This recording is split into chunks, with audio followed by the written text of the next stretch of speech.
안녕하세요. 언어학과 이상아입니다. 소개해 주셔서 감사합니다. 네, 저는 LLM의 언어 능력, 인간 언어의 경계를 넘는가라는 제목으로 발표를 준비했고요.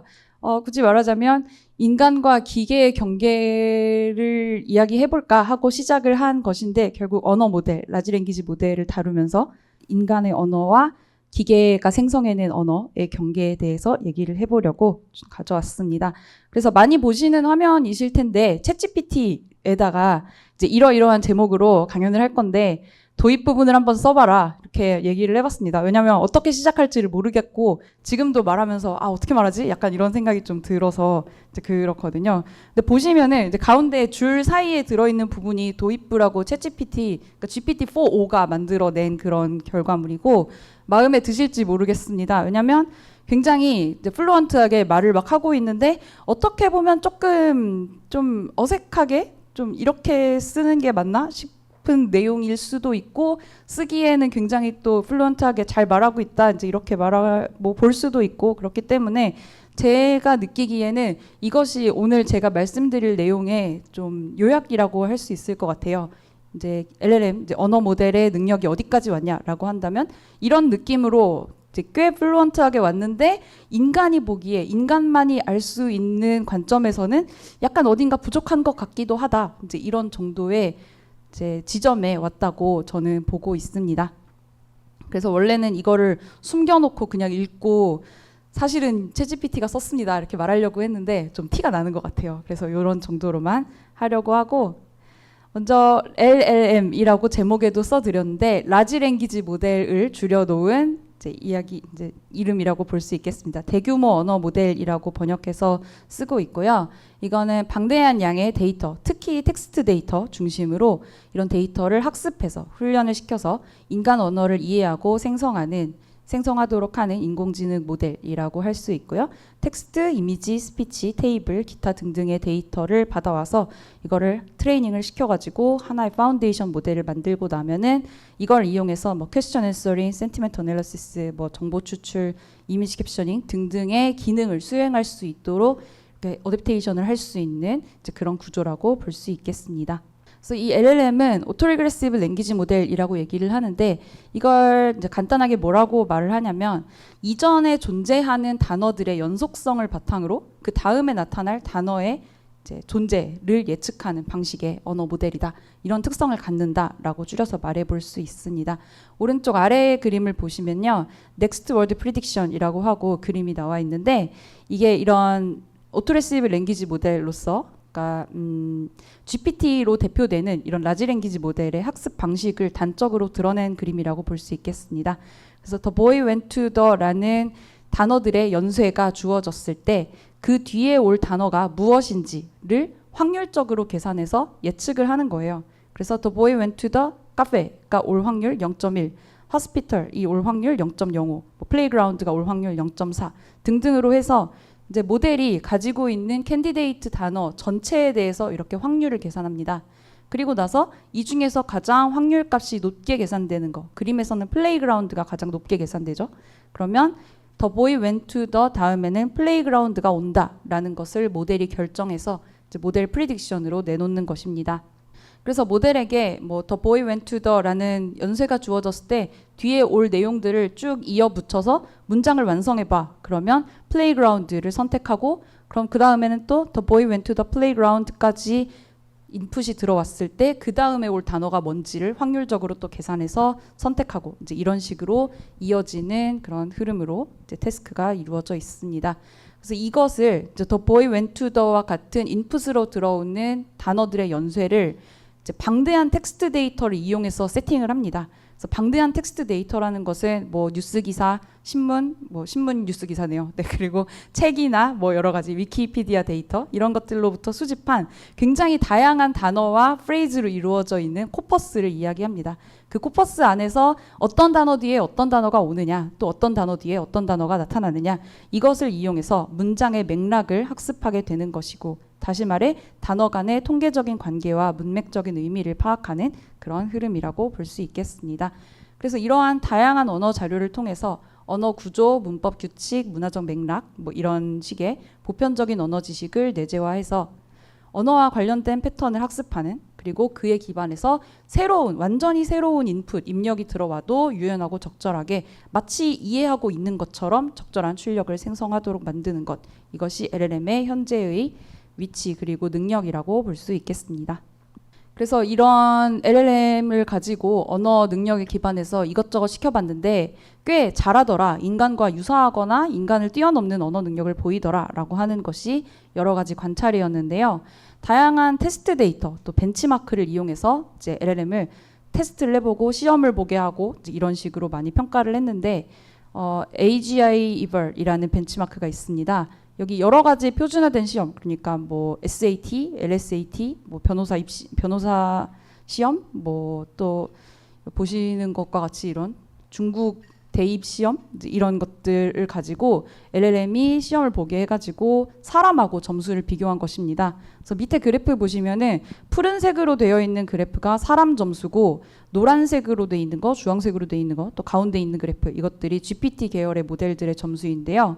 보시면 SAT하고 LSAT의 경우에는 평균적인 사람 점수보다 GPT-4가 이제 높은 점수를 보이고 있는 것을 관찰하실 수 있습니다. 그리고 뭐 미국 변호사 시험, 의사 면허 시험 뭐 이런 것들, 또 일본 의사 시험도 있고 또 한국 전문 자격 시험이라고 돼 있는 거는 이거는 한의사 시험이에요. 이런 것들을 GPT-4 또는 챗GPT에게 응시를 하게 했더니 합격선을 넘었다라는 것이 이제 관찰 결과입니다. 그래서 그림에서도 왼쪽에 보시는 빨간색 막대와 연두색 막대 이것들이 GPT 시리즈 모델들이고요. 오른쪽에 있는 푸른색 막대가 스튜던트 에버리지, 그러니까 응시한 학생들의 평균 점수인데 초록색으로 표시되어 있는 GPT-4가 이제 평균적인 인간의 점수를 넘었다는 것을 볼 수 있고, 이게 이제 멀티 스테이트 bar exam이고 오른쪽에 있는 게 한의사 시험인데 이 6개 막대 모두 GPT-4를 가지고 좀 베리에이션을 준 그런 모델 버전들인데 여기 패스 마크라고 써져 있는 요 부분 0.6 근처에 있는 점선 부분이 합격선이에요. 그러니까 합격선을 넘는 모델들이 존재한다는 뜻이겠죠. 그리고 이제 모럴 튜링 테스트라는 것이 있는데요.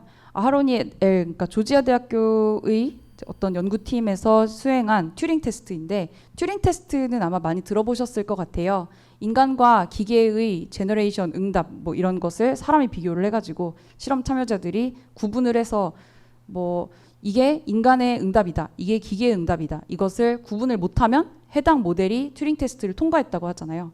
이것을 조금 변형을 시켜서 모럴 튜링 테스트, 그래서 도덕적 문제에 대해서 사람과 GPT-4가 그 설명을 제시를 하게 해서 실험 참여자들이 누구에 의해 작성된 문장인지 구분하도록 만든 그런 실험입니다. 이거를 시켜봤더니 GPT-4가 이제 꽤 잘 생성을 해가지고 이제 인간이 작성한 것처럼 인식이 되고, 이게 GPT-4라는 걸 또는 기계가 만든 응답이라는 걸 알려주지 않았다면 사람들이 속는다는 얘기예요. 그리고 GPT-4가 섞여 있으니까 이제 잘 구분을 해봐라 이런 식으로 알려준다면은 이제 GPT-4의 응답이 더 고품질이다, 더 논리적이고 감정적이지 않으면 명확하다, 이제 이런 식으로 사람들이 평가를 했다고 합니다. 그래서 너무 잘 만들었는데 GPT-4의 응답이 너무 좋았는데 뭐가 문제냐라고 한다면 너무 잘한 나머지 사람이 아니다 라는 평가가 있어서 결국 테스트를 통과를 완전히 했다고는 볼 수 없었다 라는 결과가 있습니다.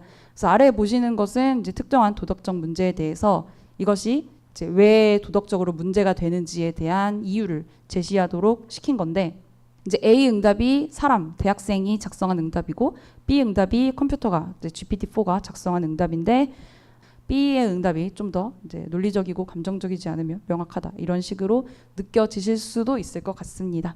그래서 이제 튜링 테스트, 모럴 튜링 테스트 같은 경우에도 이제 GPT-4가 이제 LLM이 꽤 좋은 이제 성능을 보여서 오히려 너무 좋은 성능을 보여서 문제가 될 정도였다. 이제 이런 정도의 이야기를 드릴 수 있을 것 같고요. 이렇게 이제 LLM이 너무 잘한다, 너무 인간의 경계를 넘는 것 같다, 이제 이런 정도의 이야기를 이제 드렸다면 반대로 여기에 대한 비판도 소개를 해드려야 될 것 같습니다. 의사소통적인 한계, 그러니까 확률적 앵무새라는 말로 이제 벤더스 et al. 논문에서 이야기한 내용인데요.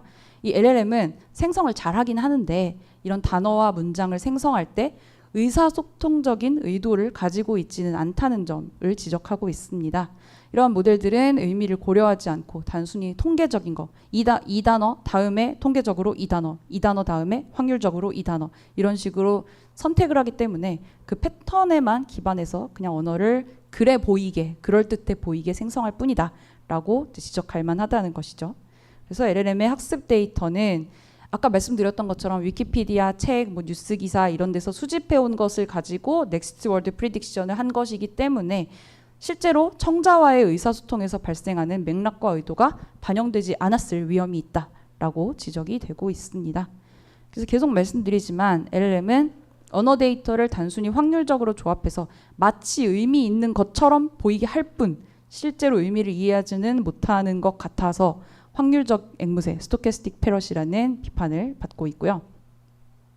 그래서 많은 데이터를 학습하기 때문에 특정한 주제에 대해서 말할 수는 있는데 이거를 진정한 이해나 지식을 기반으로 한 응답을 제공하는 것은 아니다. 다시 말해 알고 말하는 것 같지 않다. 뭐 이런 내용이 되겠습니다. 특히 이 논문에서 이제 비판하는 점은 복잡한 사회적 맥락이나 의사소통적 뉘앙스 이런 것들이 필요한 상황에서는 한계가 명확히 드러난다는 것이고요. 그래서 뭐 벤치마크 얘기를 아까도 드렸는데 이런 내용, 사회적 맥락, 또 컬처럴한 맥락, 또 의사소통적인 뉘앙스, 뭐 스피치 인텐션 등등에 대해서 LLM이 잘 처리하고 있는지를 파악할 수 있는 그런 벤치마크도 점점 만들어지고 있습니다. 여러 연구를 통해서요. 그리고 언어학의 대가 노암 촘스키 선생님께서도 비슷한 내용의 비판을 하고 계시는데 뉴욕타임즈에서 이제 제공하신 사설을 통해서 말씀하신 내용인데 패턴 학습, 그러니까 LLM은 결국 패턴 학습, 통계적 패턴에 기반한 그런 학습을 할 뿐이기 때문에 이거를 진정한 지능이라고 말하기는 어렵다라는 내용을 이제 이야기를 하고 있습니다. 이제 반복해서 말씀드리지만 거대한 데이터 안에서 다음 단어 이렇게 통계적으로 연쇄되는 그 내용에 기반한 패턴이기 때문에 그거는 그냥 출력물이 생성되는 것뿐이지 인간처럼 언어에 내재된 의미나 의도를 이해해서 그렇게 제너레이션을 하는 것은 아니다라는 내용입니다. 그래서 언어적으로 인간과 유사해 보일 수는 있으나 이것을 진정한 지능이라고 보기는 어렵다고 말했는데요. 이게 이제 LLM에다가 데이터를 속된 말로 때려 넣으면 뭐 어떤 데이터에는 지구는 평평하다 이런 문장이 들어있을 수 있고 어떤 데이터에는 지구는 둥글다 이런 문장이 들어있을 수 있는데 이게 이제 트레이닝 과정에서 충돌한다는 판단을 내린다는 보장이 없다는 얘기죠. 상반된 명제가 모두 그냥 지구는 뒤에 오는 단어로서 학습이 돼버리는 그런 위험이 있어서 통계적으로 그럴듯한 답변을 생성하기 때문에 잘못된 정보나 사실을 전달할 그런 hallucination에 해당하는 가능성이 존재한다는 것이기 때문에 좀 많이 드는 예시인데요. 그 챗GPT한테 얼마 전까지만 해도 세종대왕 맥북 던짐 사건 알려줘라고 얘기를 하면 세종대왕이 그런 사람이 있었는데 2012년에 맥북을 던졌습니다. 이런 식으로 얘기를 하거든요. 얘기를 했었어요. 그게 아마 GPT-3 3.5 계열이 그랬던 것으로 기억하고 지금 물어보면은 그런 것은 이제 뭐 그런 사건은 존재하지 않는다는 식으로 잘 피해서 대답을 합니다. 그리고 또 촘스키 선생님이 또 말씀하신 내용이 LLM은 추상적인 개념이나 논리적인 추론을 처리하는 데 한계가 있다. 또 비슷한 내용이라고 생각이 되는데요. 이런 데 한계가 있어서 또 모럴한 퀘스천을 이제 GPT에게 집어 넣어 봤더니 이제 촘스키 선생님이 실험했을 때는 그런 대답은 나는 기계이기 때문에 할 수 없다. 이런 식으로 대답을 했다고 합니다. 그리고 뭐 그런 지점과 관련해서 이제 이런 복잡한 논리 문제나 윤리적 판단에서 LLM은 인간의 사고와 다르게 작동하며 기계적이고 예측 가능한 방식으로만 반응한다. 이런 식으로 말씀을 하고 있는데 또 실제로 이것저것 테스트를 시켜봤을 때 뭐 논리 게임, 수학, 물리 이런 문제에서 또 복잡한 문제에서는 낮은 점수를 기록하기도 하고 수능도 보게 해봤는데 이게 이제 국어, 영어 이런 것에 있어서는 점수가 그래도 꽤 높았음에도 불구하고 수학 점수는 낮고 국어, 영역에서도 논리적인 추론이 필요한 경우에는 또 성과가 낮고 뭐 이렇다는 것이 있기 때문에 표면적인 텍스트 생성은 우수하긴 한데 심층적인 추론이나 복잡한 문제 해결에서는 인간에 비해서는 한계가 좀 명확히 드러난다는 지적이 있습니다. 하지만 LLM이 계속 이제 발전을 하고 있잖아요. 이제 트레이닝 데이터도 늘어나고 알고리즘도 업데이트가 되고 있고 또 무엇보다도 모델의 규모가 굉장히 커지고 있습니다. 또 그런 여러 가지 발전에 따라서 점차 추론 능력 또 이런 추상적인 개념에 대한 성능도 향상되고 있다는 것이 현재 흐름입니다. 그래서 여러 가지 또 잘 되고 있는 그런 예시들도 많습니다. 그래서 뭐 오셀로 게임 이런 걸 시켜봤는데 또 게임의 전략과 규칙을 이해하는 그런 내재적 표현을 형성하는 경우도 있었고, 또 여러 가지 벤치마크를 통해 가지고 LLM에게 문제를 풀게 해봤더니 상식적 추론, 뭐 커먼센스 리즈닝 같은 문제나 자연어 처리에서의 문맥 이해 이런 것들을 시켜봤을 때 뭐 수학 문제 해결 같은 것도 그렇고 점점 나아지는 그런 모습을 보이고 있다라는 것입니다. 아래 보시는 예시는 이제 상식 추론 문제 중에 하나인데요. 컨텍스트를 준 다음에 이 컨텍스트에 기반해서 뒤에 올 문장을 완성하는 문제인데, 뭐 버켓과 강아지가 있고 또 뭐 목욕 뭐 이런 내용이 있었을 때 강아지가 젖을 것이고 도망갈 것이라는 그런 내용을 잘 찾아내는 그런 것을 또 볼 수 있다는 것이고, 이러한 문제가 포함된 상식 추론 데이터셋의 성능을 그래프로 이제 여러 모델들을 비교를 했을 때 보시면은 이제 왼쪽에 있는 거는 예전 버트 모델 이제 이런 것들이었고, 오른쪽에 보시면 지금 GPT-4가 꽤 높은 거의 이제 100에 가까운 이제 어큐러시를 보이고 있죠. 그리고 나머지 회색 점들도 그런 LLM들의 성능을 표시를 하고 있는 건데 거의 100에 가까운 아주 높은 정확도를 보이고 있는 것을, 그리고 점점 높아지고 있는 것을 볼 수 있습니다.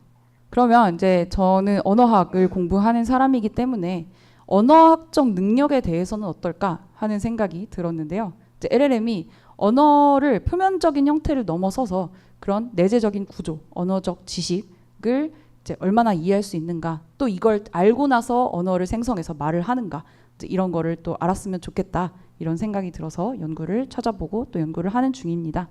그래서 방대한 양의 텍스트 데이터를 학습을 하고 있는데 그 과정에서 문법, 구문, 어휘 이런 패턴을 또 이해하고 생성할 수 있는 것이 아닐까? 또 그렇게 행동하고 있지 않는가? 이제 이런 내용입니다. 그래서 선행 연구를 먼저 좀 봐야 되는데, LLM 이전에 버트라는 이름으로 많이 익숙하게 들어보셨을 트랜스포머 기반 모델이 있는데요. 이 모델부터 이미 품사 태깅, 구문 분석, 의미역 예측과 같은 다양한 언어학적 과제를 이미 해결할 수 있는 것으로 보고 있습니다.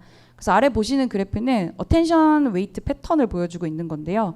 쉽게 말해서 이제 문장 안에서 각 단어들이 서로 얼마나 연관되어 있는지를 이렇게 정도, 수치 또는 이제 선의 굵기, 진하기로 나타내는 그런 알고리즘입니다. 그래서 뭐 여기 왼쪽 그림은 다이렉트 오브젝트 관계에 있는 단어들끼리 지금 빨간색으로 표시되고 있는데요. 이 관계가 이제 알고리즘을 통해서도 버트를 통해서도 높게 계산된다. 뭐 오른쪽에 있는 거 known modifier의 관계에 있는 단어들끼리도 이제 실제 이런 관계에 있는 단어들이 버트를 통해서 자동으로 계산된 그 결과도 마찬가지로 나타난다. 그래서 이러한 구조적인 지식이 버트 모델 안에 반영이 되어 있구나. 이제 이런 식으로 이제 관찰을 하는 이제 그런 흐름입니다. 그리고 버트보다 LLM이 이런 이제 같은 태스크가 있다면 성능이 더 좋다는 것은 이제 관찰을 통해서 꽤 자명해진 이제 상황이기 때문에 LLM GPT-4 같은 이런 최신 LLM은 버트 계열 모델보다 더 깊은 언어적 지식을 학습하는 것처럼 보인다. 다시 말해 복잡한 문장의 구문과 의미를 다루는 이런 태스크에 대해서 성능을 더 높게 얻고 있다라는 것입니다. 그런 태스크가 어떤 것들이 있냐면 뭐 헬라스 웨그 같은 문장 완성 문제, 이래서 문맥과 의미를 파악하고 논리적인 일관성을 유지해야만 이제 점수가 높게 나오는 이제 그런 문제가 있고, 또 복잡한 문맥과 상호작용을 이해하고 추론할 수 있는 능력을 갖춰야 잘할 수 있는 대명사의 선행사 찾기 뭐 이런 것들이 있고, 또 프라이밍이라고 해서 먼저 문장 입력을 한 다음에 그 문장의 구조에 따라서 모델이 그 다음으로 생성하는 응답의 구조적인 패턴이 달라지는 거, 이제 이런 거를 또 관찰을 할 수 있습니다. 그래서 실제로 뭐 GPT에게 이러이러한 뭐 다이렉트 오브젝트를 뭐 2개 쓴 문장 이런 것을 집어 넣어주면 유사한 패턴을 골라가지고 다음 문장을 생성하는 이제 그런 효과도 있었다. 그래서 구조적인 것도 지식을 어느 정도 알고 말하는 것 같다라는 결론에 가까워지는 그런 실험들이 되겠습니다.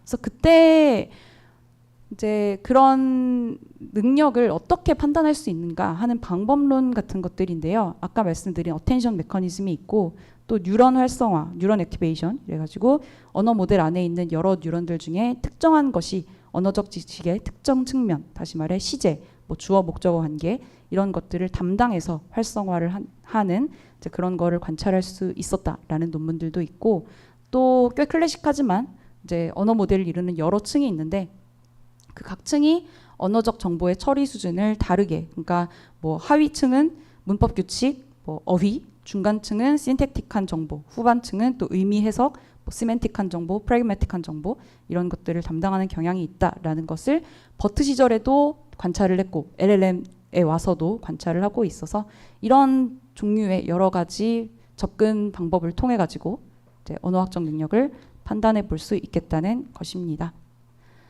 그래서 이제 거의 마무리인데요. 그래서 추론 능력과 윤리적 판단은 앞으로 더욱 정밀하게 판단될 것이다. 그래서 이제 앞으로 발전할 가능성도 크다. 그렇기 때문에 다양한 분야에서 활용이 확대될 것이다. 라는 이야기를 하고 싶었고 또 여전히 아까 처음에 생성물을 보셨던 것처럼 이러한 LLM의 생성물이 인간의 언어와 완벽하게 동일하다고 말하기는 아직 어려울 것 같지만 앞으로 계속해서 데이터도 커지고 알고리즘도 고도화되면서 성능이 계속해서 향상되어서 더 자연스럽고 일관성 있는 언어 생성이 가능해질 것이다 라는 것이 저의 전망입니다. 그리고 이 그림은 GPT-4를 통해 가지고 이제 달리에게 그림 그려달라고 이제 이러한 발표의 마무리를 담당할 수 있는 그림을 잘 그려봐 이렇게 이제 프롬프트를 준 경우의 생성물입니다. 네, 들어주셔서 감사합니다.